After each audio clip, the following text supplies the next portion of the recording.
Jumpa lagi dengan saya. Kesempatan kali ini kita akan banyak membahas tentang bagaimana ekspresi gen terjadi. Seperti kita ketahui, protein tidak terbentuk dengan sendirinya. Namun, protein terbentuk dari proses transfer informasi genetik dari DNA menjadi RNA. Kemudian, informasi yang terdapat pada RNA akan dilanjutkan menjadi suatu protein. Jadi secara umum, ekspresi gen terjadi lewat dua tahapan. Yang pertama kita sebut sebagai transkripsi, yaitu transfer informasi dari DNA sekuen menjadi RNA sekuen. Yang kedua adalah proses translasi, di mana RNA sekuen akan diterjemahkan menjadi suatu urutan asam amino yang membentuk suatu protein. Pada kesempatan kali ini, kita akan membahas secara khusus tentang proses transkripsi. Mari kita ikuti. Transkripsi adalah proses pengkopian dan pengiriman informasi DNA sekuen menjadi RNA sekuen. Sel membentuk molekul RNA dengan menggunakan DNA sebagai template-nya.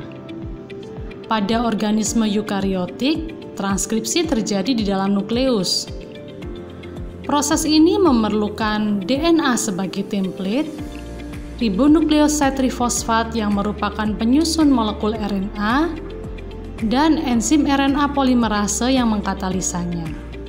Pada gambar ini kita bisa melihat bagaimana alur transfer informasi dari DNA menjadi RNA.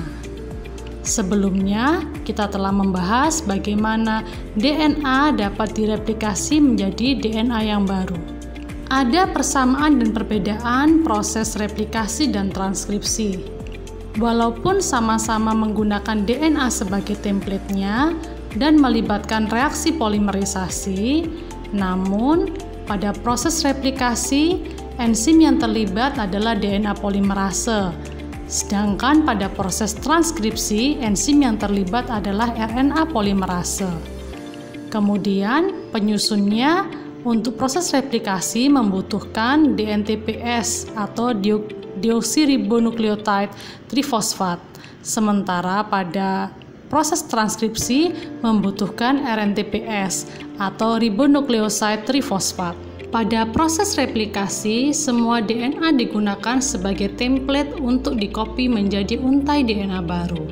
Sementara pada proses transkripsi, hanya sebagian kecil dari DNA yang digunakan sebagai template untuk ditranskripsikan menjadi mRNA.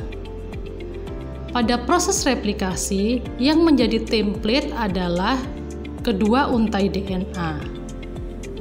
Namun, pada proses transkripsi, yang menjadi template hanya salah satu untai saja.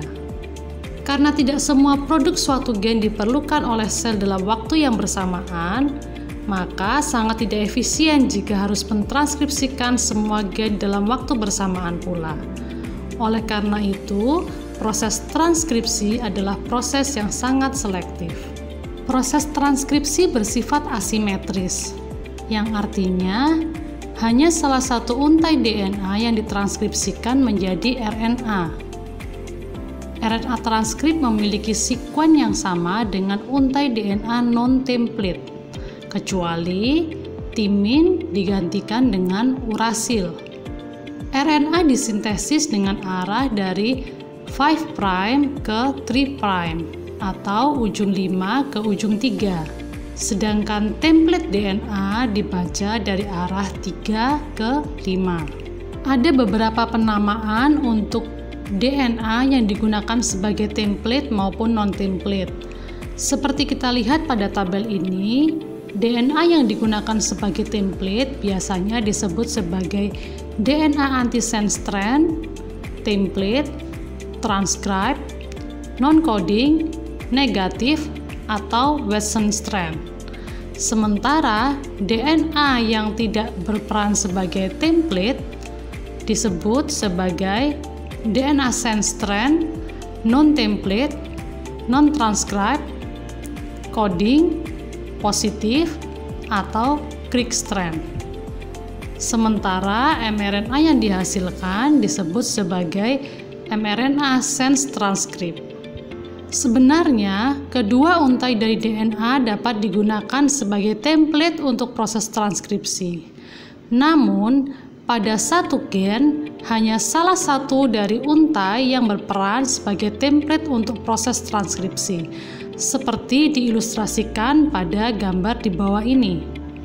Misalnya, pada gen 1, untai DNA yang bagian bawah digunakan sebagai template. Dengan arah transkripsi ditunjukkan seperti tanda panah, karena arah sintesis mRNA dari ujung 5 menuju ujung 3. Sebaliknya, pada gen 2, yang digunakan sebagai template adalah untai bagian atas. Dengan arah transkripsi ditunjukkan dengan tanda panah. Karena arah transkripsi, sintesis RNA-nya dari ujung 5 ke ujung 3. Enzim RNA polimerase yang terlibat pada proses transkripsi pada prokariot dan eukariot berbeda. Pada prokariot hanya terdapat RNA polimerase tunggal yang mentranskripsikan dari mRNA, ribosomal RNA, dan tRNA. Sementara pada eukariot memiliki 3 RNA polimerase, di mana RNA polimerase 1 mentranskripsikan ribosomal RNA gen, RNA polimerase 2 mentranskripsikan gen pengkode protein yang membuat mRNA, RNA polimerase 3 mentranskripsikan tRNA gen dan 5S ribosomal RNA gen. Unit transkripsi adalah sekuen DNA yang mengkode pembentukan mRNA dan sekuen yang berperan dalam proses transkripsi. Unit transkripsi terdiri atas promoter, yaitu tempat menempelnya transcription apparatus untuk menginisiasi proses transkripsi. Yang kedua, RNA coding region, yang berisi sekuen DNA yang mengkode atau dikopi menjadi molekul RNA. Yang ketiga, terminator, yang merupakan sekuen DNA yang berfungsi sebagai sinyal bahwa proses transkripsi telah berakhir. Proses transkripsi dibagi menjadi 3 tahapan utama. Proses yang pertama adalah inisiasi. Transkripsi dimulai ketika RNA polimerase menempel kuat pada bagian DNA yang disebut promoter atau start sinyal pada DNA. Berdasarkan persetujuan bersama atau konsensus, tempat dimulainya transkripsi diberi kode +1 downstream. Sedangkan upstream adalah arah kebalikan dari titik dimulainya transkripsi. Downstream ditandai dengan tanda positif dan upstream diberi tanda negatif. Promoter, tempat dimulainya transkripsi, berada pada sekuen yang dikenal dengan nama Tata Box, yaitu posisinya di -10 dan -35 dari area upstream. Gambar berikut menunjukkan beberapa contoh lokasi promoter pada gen-gen prokariotik yang ditandai dengan warna blok ungu. Pada sebagian besar prokariotik promoter, aktual sekuennya tidak selalu sama dengan konsensus sekuen, yaitu TA-TA-AT, namun bisa bervariasi. Istilah Tata Box digunakan sebagai konsensus saja. Pada eukaryotic promoter region, selain terdapat core promoter, juga terdapat regulatory promoter. General transcription factor yang menempel pada basal transcription apparatus akan menempel pada core promoter untuk memulainya terjadi transkripsi. Adanya penambahan protein lain yang disebut transcriptional activator dapat menempel pada konsensus sekuen dari promoter dan enhancer yang akan berpengaruh pada kecepatan reaksi dari transkripsi. Jadi, pada proses inisiasi, RNA polimerase akan mengenali promoter dengan bantuan protein yang disebut transcription factor. RNA polimerase menempel kuat pada promoter dan menyebabkan untai DNA terbuka. Pada prokaryotik, RNA polimerase dapat mengenali promoter dengan bantuan sigma faktor. Sementara beberapa terminator membutuhkan keberadaan terminator protein yang disebut sebagai Rho faktor. Seperti kita lihat pada gambar ini, core RNA polimerase membutuhkan sigma faktor untuk menjadi RNA polimerase yang aktif atau kita kenal dengan istilah holoenzim. Pada gambar berikut merepresentasikan bagaimana model interaksi antara RNA polimerase dengan sigma faktor, di mana awalnya RNA polimerase dalam bentuk apoenzim masih belum aktif. Namun setelah berikatan dengan sigma faktor menjadi suatu holoenzim yang aktif sehingga bisa berikatan dengan untai DNA dan bisa memulai terjadinya inisiasi transkripsi. Setelah RNA polimerase menempel berikatan dengan DNA, kemudian sigma faktor lepas kembali dan proses elongasi bisa terjadi. Sedangkan proses inisiasi transkripsi pada sel eukariotik diilustrasikan oleh gambar berikut, di mana basal transcription apparatus holoenzim akan menempel pada promoter. Kemudian ada protein lain yang disebut sebagai koaktivator yang menempel pada regulatory sequence yang berada pada daerah upstream. Selain itu juga terdapat transcriptional activator protein yang menempel pada sequence yang disebut sebagai enhancer. Kemudian interaksi transcriptional activator protein pada basal transcription apparatus akan memperkuat penempelan RNA polimerase pada promoter. Yang perlu diingat adalah setiap gen akan ditranskripsikan dengan frekuensi yang berbeda, di mana promoter binding sangat berpengaruh terhadap frekuensi transkripsi dari suatu gen. Setiap promoter memiliki afinitas yang berbeda terhadap RNA polimerase, tergantung interaksi antara promoter dengan RNA polimerase dan adanya kofaktor. Tahap kedua adalah elongasi, di mana pada tahap ini RNA polimerase mulai bekerja dan untai DNA terbuka seperti resleting. Terjadi proses polimerisasi di mana nukleotida baru akan ditambahkan pada ujung 3 molekul RNA.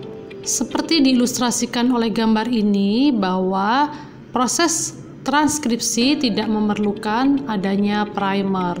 RNA polimerase dapat mensintesis langsung dari cetakan DNA. Tahap terakhir yaitu terminasi, di mana RNA polimerase terus bekerja sampai mencapai titik stop sinyal yaitu terminator. Ketika mencapai terminator, DNA akan menutup kembali dan RNA polimerase melepaskan sekuen RNA. Terdapat 2 mekanisme terminasi. Yang pertama dengan bantuan Rho faktor, yang kedua dengan Rho independent terminator. Pada gambar berikut mengilustrasikan bagaimana proses terminasi dengan menggunakan Rho independent terminator, di mana sekuen terminator merupakan inverted repeat yang ketika ditranskripsikan menjadi mRNA, mRNA yang dihasilkan dapat membentuk struktur hairpin. Selain itu juga terdapat poly A setelah sekuen inverted repeat. Adanya poly A ini ketika ditranskripsikan akan menjadi poly U. Interaksi A dan U merupakan interaksi yang lemah karena hanya terdapat 2 ikatan hidrogen. Ketika terbentuk struktur hairpin, maka ikatan yang lemah tadi dapat terlepas dan proses terminasi telah selesai dilakukan. Sementara proses terminasi yang menggunakan model Rho dependent terminasi diilustrasikan pada gambar berikut. Awalnya, Rho faktor terus bergerak pada struktur mRNA. Ketika proses transkripsi mencapai terminator, akan terbentuk struktur hairpin yang memberikan sinyal untuk aktivitas Rho faktor. Rho faktor akan menunjukkan aktivitas helikase DNA RNA sehingga ikatan DNA-RNA akan terputus. Secara umum, perbedaan ekspresi gen pada prokariot dan eukariot diilustrasikan gambar berikut. Pada prokariot, karena DNA tidak berada dalam nukleus, maka proses transkripsi dan translasi terjadi di sitoplasma. Proses transkripsi dan translasi pun dapat berjalan secara simultan. Pada eukariot, DNA berada pada nukleus, sehingga proses transkripsi terjadi di dalam nukleus. Sementara proses translasi terjadi di luar nukleus. Setelah proses transkripsi terjadi, mRNA yang dihasilkan masih berupa pre-mRNA. Ada proses lanjutan yang disebut proses post-transkripsi untuk menghasilkan mRNA yang siap keluar dari inti sel. Pada prokaryotik gen, coding region seluruhnya mengkode pembentukan protein. Sementara pada eukaryotik, daerah yang ditranskripsikan tidak semuanya mengkode protein. Yang mengkode pembentukan protein kita kenal sebagai ekson. Sementara yang tidak mengkode pembentukan protein kita kenal sebagai intron. Pada proses post-transkripsi, intron akan dihilangkan. Pada organisme eukaryotik terdapat 3 proses utama RNA processing. Yang pertama adalah capping, yang kedua polyadenilasi, yang ketiga splicing. Capping adalah penambahan 7-metilguanosin pada ujung 5 RNA yang terjadi dengan ikatan 5,5 trifosfat. Cap dapat melindungi RNA dari degradasi enzim dan membantu melindungi selama proses keluarnya RNA ke sitoplasma. Cap juga diikat oleh protein faktor yang diperlukan untuk memulai proses translasi di sitoplasma. Yang kedua adalah polyadenilasi. Polyadenilasi prosesnya terjadi pada ujung 3 pre-mRNA dengan pemotongan oleh enzim endonuklease menghasilkan 3 gugus hidroksil bebas yang terdiri atas residu asam adenilik yang kemudian berubah menjadi poly-A, polimerase, menghasilkan poly-A-tail yang mengandung 100-250 basa A. Yang ketiga adalah RNA splicing, di mana pada tahap ini intron akan dihilangkan oleh protein hibrid yang disebut sebagai spliceosome. Akhir dari proses ini akan menghasilkan RNA yang terdiri atas ekson saja.